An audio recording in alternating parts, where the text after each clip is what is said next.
Good evening and welcome to another episode of Brett's Old Time Radio Show. And today is my birthday, which is exciting, I think. If you've not sent me a happy birthday message, well, why?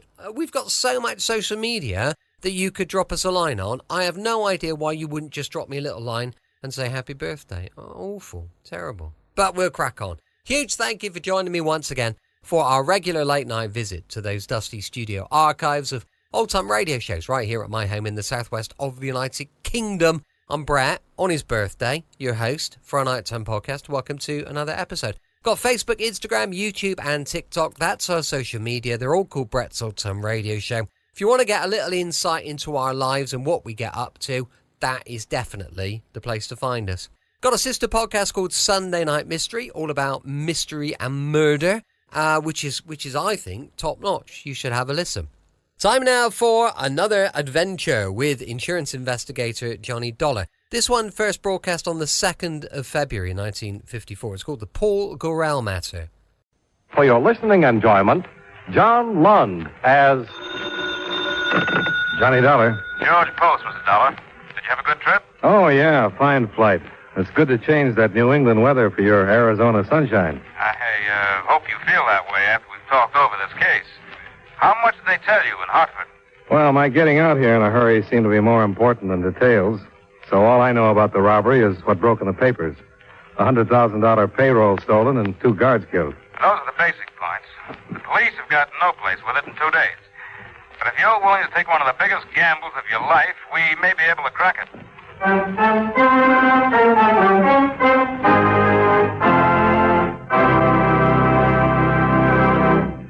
We'll return to our program in just a few moments. But first, someone once said, necessity is the mother of invention. In other words, every inventor feels that there is a definite need for whatever he invents. It may be as large as a battleship or as small as a pin. But someone, somewhere, will find a use for it. And just to make sure that no one tries to cash in on his invention, every inventor carefully takes out a patent or copyright on whatever it is that he has invented. Where does he go to get his patents or copyrights? Probably to the Department of Commerce, since that is the prime concern of the department. For example, suppose you invent a widget with 2 handles instead of 1. Well, this means, of course, a big boon to widget users because it can now be operated by left-handed as well as right-handed people. Having invented a 2-handled widget, you and your inventive genius should be protected. So you contact the Commerce Department and apply for a patent. The department also registers the trademarks and labels you use in selling 2-handled widgets so that no one else can claim he invented the 2-handled widget and collect the money that should be rightfully yours when you make and sell your particular type of widget. Now, suppose you also write a book on the history of the 2-handled widget or a song titled The Love Song of the 2-handled widget. You take them to the Department of Commerce and have them copyrighted. This way, you can always prove that the book and the song are your property. So if some foreign inventor suddenly appears with the startling announcement that his country claims the honor of having invented the 2-handled widget or the one-wheel doohickey, you can prove he is mistaken by producing the prior patent you have registered with the United States Department of Commerce.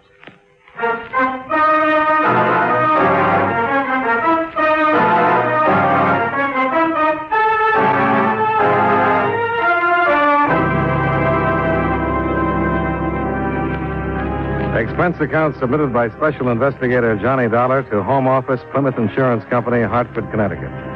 The following is an accounting of expenditures during my investigation of the Paul Gorrell matter. Expense account item 1, $153. Airfare and incidentals between Hartford and Phoenix, Arizona. On the way from my hotel to the Plymouth offices, I noticed that the afternoon papers were front-paging a report of the local killing of an unidentified man. I learned shortly afterward that the murder had an important bearing on my own foreseeable future. The story about it was displayed prominently on the desk of George Post. Plymouth's chief adjuster in Phoenix, when I got to his office. You say that all you know of this case is what you read in the Eastern papers? Yeah, that's right, and as you probably know, there weren't many details. Yes, being that far removed, of course. Here, it's been the worst crime in years. The killing of the two guards was needless. They weren't putting up a fight? No. They've been disarmed with standing with their backs to the killer. They were shot down because there were potential identifying witnesses. Nobody else saw it? Yeah. Story in the lower right-hand corner. Oh, yeah, I saw the headlines on the way over. What about it? This picture here, the dead man, Palovic. He was the only other witness. And the paper doesn't say anything about it? The papers don't know it, and the police don't know it. There were two men involved in the robbery. Palovic was one of them.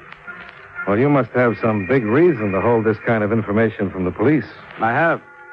Palovic phoned me the morning after the robbery, and I met with him in secret that afternoon. He told me that he'd broken off with his partner in the affair, a man using the name of Paul Gorrell.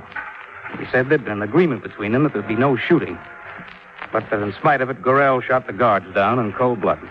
Well, did you ask him why he didn't go to the police if he was so interested in clearing himself of the killings? He said he was on parole, would face an automatic 20-year term if he went to them. What did he expect from you? Nothing. He said he'd been in trouble with the law most of his life, but that he'd never killed anybody. He claimed that all he wanted was to stop Gorrell from enjoying what he termed that blood money. He told me where Gorrell is and what his plans are. Is Gorrell still in Phoenix? Yes. And I know what you're going to say. That you still think it's a job for the police. Well, with 3 murders to his credit, I sure do. We decided to try it our way because their plan was to mail the money out of the state. Palovic was sure that Gorrell has already sent it, but didn't know where, except that it was someplace in or near Los Angeles. Uh-huh. Any idea how he's going to try to get out of town? Yeah. It's one of those share the ride arrangements. You know, the kind that are advertised in the classified sections. This man is driving to Los Angeles and wanted passengers to share the expense and help with the driving. Both of them are going in the same car? Yeah. And since Palovic isn't going, there's room for me, huh? That's what I meant when I mentioned you're taking a gamble. There's no doubt that Gorrell is a completely ruthless killer. Now, will you go? Well, I don't like it for a lot of obvious reasons. But I wouldn't like a reputation for turning down cases either. When do I leave?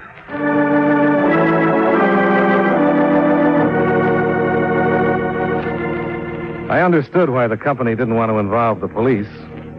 In their opinion, the chances were that more effort would be spent in apprehending the killer than in tracing down the money. But a big insurance company is one thing, and a private investigator working behind the law's back is another. And that was one thing I didn't like about the matter. Another that rang a little sour was Gorrell's choice of getaway method. The police admittedly had no witnesses and therefore no description. Yet Gorrell was avoiding public transportation. It made me wonder if somebody else could be looking for him. And still another thing. Gorrell would be in control of the situation. I wouldn't. I couldn't even afford the luxury of a gun for fear the bulge would arouse suspicion.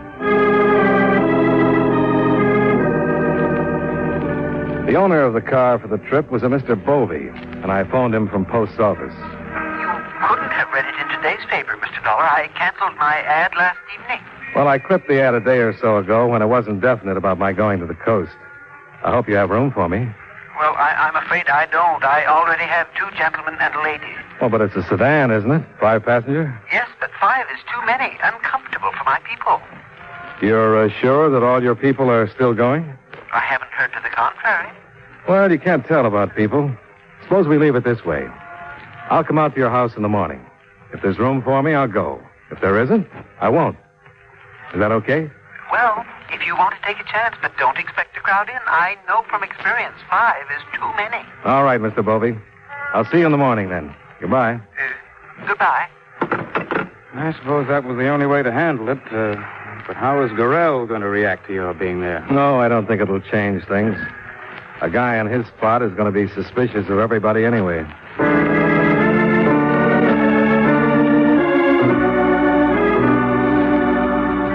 At 9 the next morning, I arrived at Bovey's address in a Phoenix suburb. He left me in a seedy living room while he put his luggage in a car that was parked at the curb in front of the house. And a minute after he came back in, the doorbell rang, and he let Gorrell in. Just leave your luggage by the door, Mr. Gorrell. Your friend, he's not with you. Brother came up. Some business deal, so he couldn't come. But why didn't he let me know? Guess he figured I would, because I made all the arrangements with you. And all the time I thought he'd call. Well, Mr. Dollar, did you hear that? Yeah, looks like I'm in luck. This is Mr. Gorrell. How are you? Hi, how are you? Mr. Dollar came this morning just on the chance that this might happen, so there'd be room for him. What, that somebody wouldn't show up? He must be psychic or something. Oh, no. Guy's got to get the breaks once in a while. Well, you two get acquainted while I pack the luggage. You, live here in Phoenix? No, I'm from the East. Connecticut. To travel all the way out here this way? I mean, in people's cars like this? Not all the way. I think I'll go outside and see what's going on. I don't want Bovey scratching my bag up.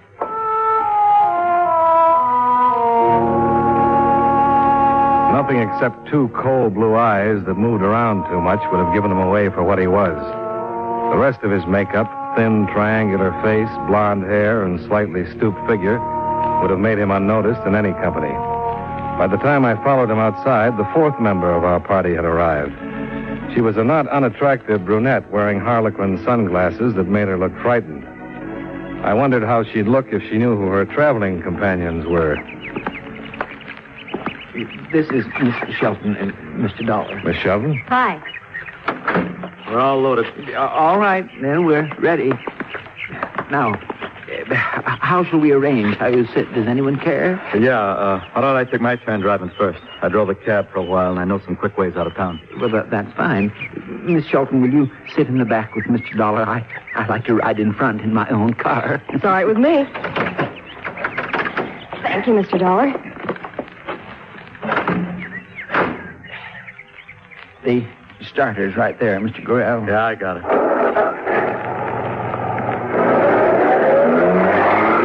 Well, now, I'd say we got a nice early start. Which way are you going, Mr. Gorrell? North on Mission Drive? That's right. Turn off on Northern and hit the highway. Miss that long stretch of traffic out towards Peoria. Yes, but now, this is out of the way. It just seems like it. You leave it to me. I know this town like a book.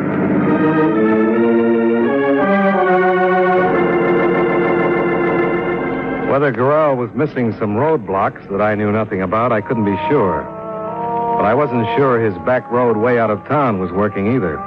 As we pulled away from Bovey's house, I glanced up the block and saw a green coupe nose into the street behind us. You know this neighborhood, Dollar? No, never been through it. Why? The way you were looking around, if you were trying to spot an old landmark or something. Well, just trying to memorize my way back in case you get lost. You don't trust me? You want I should pull over so you can drive? Please, Mr. Gorrell, he didn't mean anything like that. He was only making a joke. What's the matter with him to get sore about a thing like that? What did you say, lady? I didn't quite catch it. You weren't supposed to catch it. I must say, this trip is off to a dandy start with you snapping everybody's head off. Please, there's no reason for it to be unpleasant. We've got a long way to go.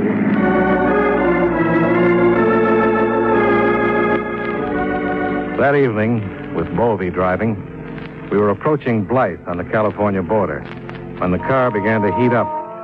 By the time we found a garage on the outskirts of town, it was almost dark. The report from the mechanic was that the water pump had gone, but he couldn't get a replacement until morning. I expected an outburst from Gorrell because of the delay, and I was surprised at his reaction to Bovey's apology. I just don't know what to say. I had the car gone over yesterday, and they told me everything was fine. Not your fault, Mr. Bovey. Nobody could see inside that pump. Oh, but I'm so sorry about the delay. Nobody's worried about me. For me, I'm glad it happened. I had enough of the road. And I could use a good night's sleep. Well, I don't feel so bad then. The mechanic said the motor court in the next block is a nice place. Shall we go look at it? Why not? You might as well. All right, come along then. Wait a minute. What's the What, matter? Mr. Gorrell? Make it on the inside. I can't let them see me. He wanted to run as the green coupe slowly came abreast of us, but he didn't. I expected gunfire, but none came. Only the beam of a flashlight that held briefly on Gorrell and then snapped off. I spotted two men in the coupe as it rolled away from us. Then I turned with Bovey and the girl to see how Gorrell would explain himself. Sorry. Thought it was somebody I knew. Somebody I didn't feel like talking to just now. He didn't realize how lame the excuse was. I didn't think the others saw it, but from where I stood, I watched his hand streak for the automatic he wore under his arm. It was an instinctive move that he wasn't even aware of making. But from a man who had been relaxed and confident of a getaway, he turned back into an unpredictable killer.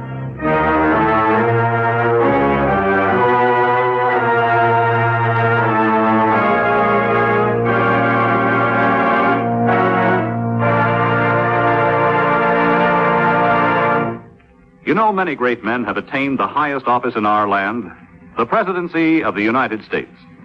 Can you guess the name of this man? The presidency was the first and only public office he ever held. He never went to school, but was taught at home by a tutor. Like his father, he also became a military man and remained in the service until his nomination to the presidency in 1848. He was the second and last member of the Whig Party to become president. If you don't have his name by now, here's another clue. During his presidency, gold was discovered in California. Who was he? Zachary Taylor, 12th President of the United States. His life is part of your American heritage.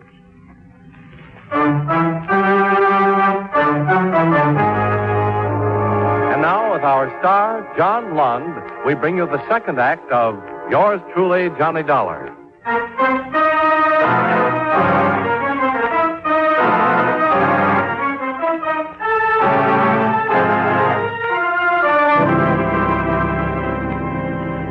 I wanted to report the whole thing to the local police. If I had, I might have prevented a lot of trouble. But I didn't. We checked into the motor court, and about 20 minutes later, Gorrell showed up at my room. Has Bovey been to see you? Why, no. The Dane? No. I figured they might on account of that performance I put on out there.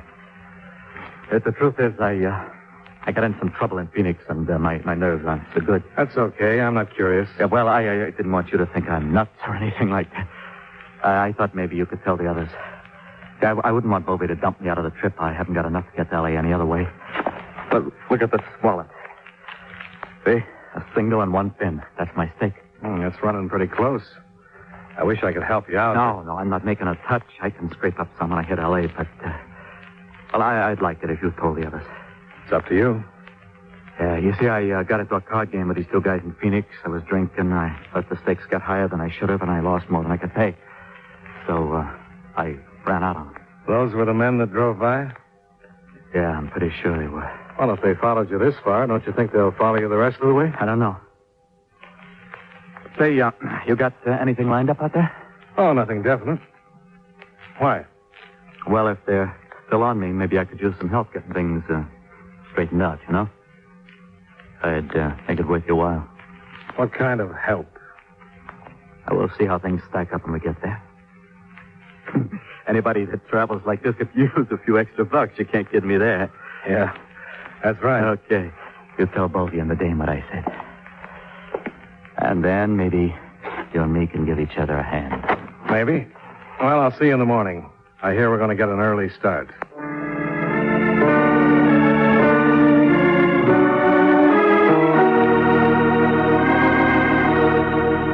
It was about 4 p.m. when the share of the ride trip ended on a street corner in downtown Los Angeles. Bovey drove away, the Shelton girl disappeared in the crowds, and Gorrell and I took a cab. The Twins Hotel on Spring Street. Right, get in, Dollar. Now, here's how it is. Before I left Phoenix, I shipped some of my stuff. Clothes, personal papers, and some cash that I didn't want to carry. You know, you can't tell what kind of people you're going to run into, travel and share the ride like we did. Yeah, I guess that's right. Now, you see, if I get that suitcase, I can pay off. And these guys will have to leave me alone. But the way things are, I got an idea they'd beat my head off if they caught up with me. So it would be worth $25 if you'd go get that suitcase and bring it to me. Oh, that sounds simple enough. I figured his pitch was based on desperation rather than stupidity. He knew he was still being followed, or he never would have trusted a stranger with $100,000 that had already been worth 3 killings. And his letting me get this close to it made me wonder whether the 4th killing wasn't already in his mind.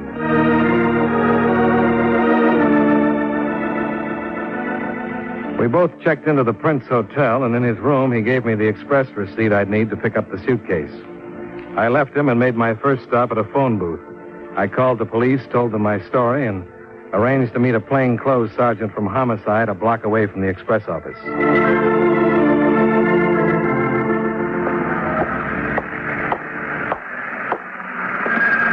Your name, Dollar? That's right. I'm Sergeant Mason. I don't know what to make of this story of yours. Well, that's just why I asked if you could meet me. I want you on hand when I deliver that suitcase. How come you didn't check with the Phoenix boys before you left? You like to stick your neck out, or you got some other reason? I told the lieutenant it was the company's idea, not mine. Uh-huh. You got some identification? Yeah. Here you are. Yeah, okay, Dollar. But I don't go for you private boys that play at lone wolf till it gets too hot and then yell for us. I'll go along because I've been ordered to. But don't think I'm eager. I gathered that.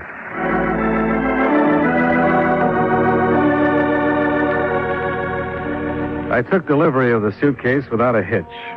Sergeant Mason was waiting halfway down the block when I came out with it. He trailed me back to the Prince Hotel and waited while I went ahead into the lobby.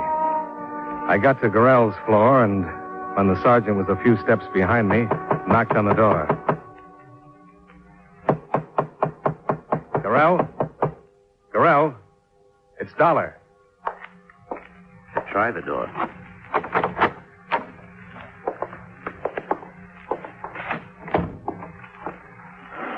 Well? I'll take a look in there.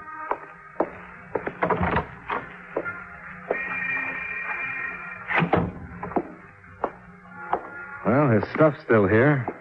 There's no sign of a struggle. No sign of anything. You have any idea how empty the story of yours sounds, Dollar? Yeah, I suppose it does. But how about coming to my room?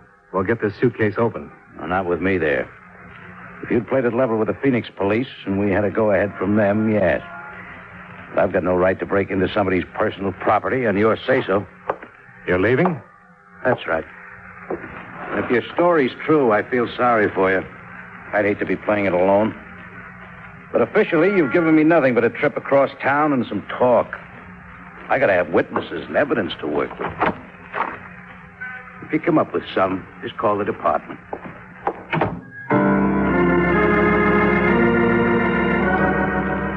I hope the company will remember Sergeant Mason's procedure the next time there's a choice between working with the police or without them. He had every right to walk out, and when he did, this is what he left me with. A, the obvious possibilities involving the suitcase and whoever was after it. And B, the fact that returning to Phoenix with the money and without Gorrell would put me in the light of aiding and abetting the escape of a murderer.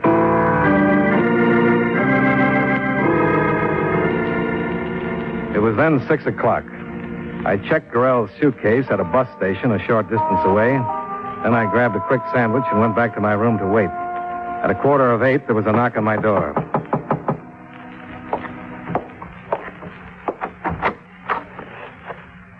Aren't you going to invite me in? Oh, sure. Sorry. You knocked me off balance a little. Come on in, Miss Shelton. Thank you. I don't suppose there'd be a chance that you just listen to me without asking any questions and then do what I tell you to. What would you tell me to do? Pack up and get out of here. Out of town would be better. Why? Because without knowing it, you've got yourself mixed up with some bad people. Who do you mean, Gorrell? Yeah. What about him? I didn't realize you knew him. I don't. I didn't. Look, do you have to ask questions? Well, I'm sure not going to pack up and move out of here just because you show up with some crazy talk about bad people. Well, it's true. Gorrell was trying to use you to save his own skin. Did you go after a suitcase for him? Yeah, but I didn't get it to him. He wasn't in his room when I got back. I know that. Some men came after him. The same ones that we saw in Blythe. They might have killed him by now. And they're liable to kill you, too. Where did you get all this? Just believe me that it's true and get out of here. I can't say any more. Come in. It's Gorrell. Don't let him in, please. I'll be right there. You get in there. Yes.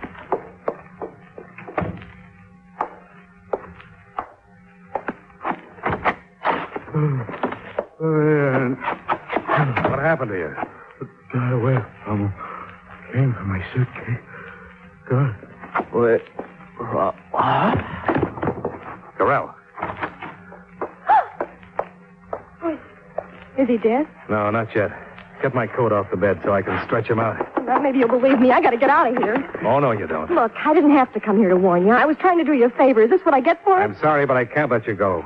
Not with a man dying of gunshot wounds in my room. I've got to have some answers for the police. And it looks like you're the only one who can give them to me. I was roped into it like you. I didn't know what it was all about. But you do now? Yeah, and I don't want any part of it.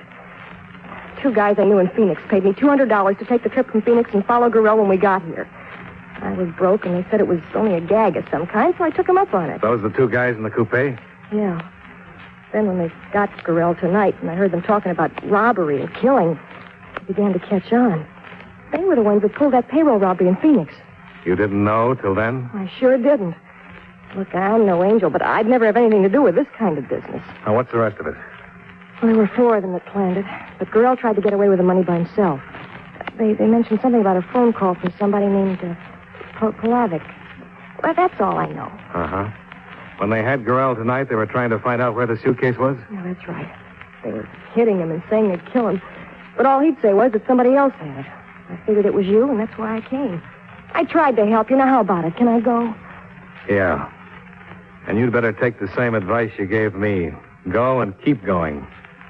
You know too much about this mess.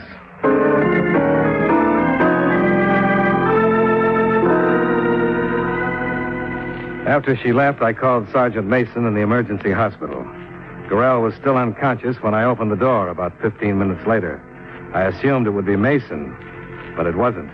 Back in the room, Dollar. I've got you. Is he dead? He's close to it. Did that automatic put him where he is? Stay out of what's none of your business, and you won't get some of the same. Gorrell made it my business. He talked before he passed out. That's too bad. Did he tell you he chalked up another killing to his credit tonight? Oh, I guess he forgot that. The one who came with you from Phoenix? A friend of mine. I've lost two of them over this, so don't you try to play it smart. You know what I'm here for. You can look the place over. You won't find the suitcase. You picked it up. Where is it? Look in the top right drawer of the bureau. Why? Go ahead. You'll find a claim check in there. Nobody can get the suitcase without it.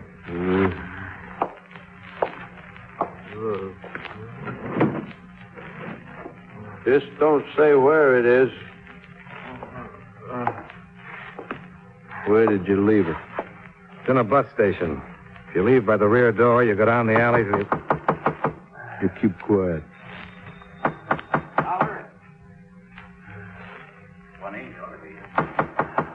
Quiet.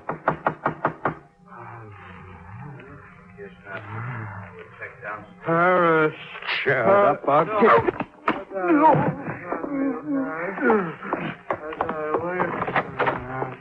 Come on in, Sergeant. I've been knocking. Why didn't you answer? Huh? Which one's which? That's Gorrell on the bed.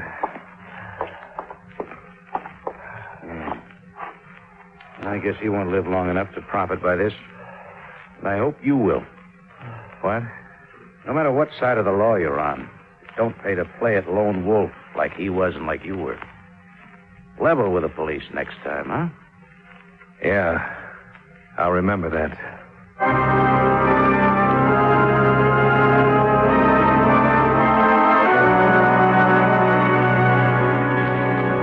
Expense account item 2, $63.80. Miscellaneous between Los Angeles and Phoenix. Item 3, same as item 1, transportation back to Hartford. Expense account total, $369.80. Yours truly, Johnny Dollar.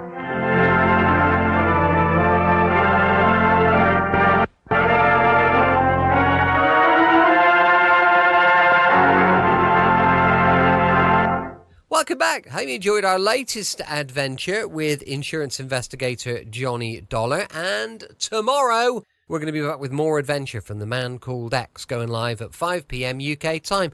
Thanks for listening. I'll be with you 7 days a week, each and every week, and I'll see you tomorrow on Brett Salt's Radio Show. Love you. Bye.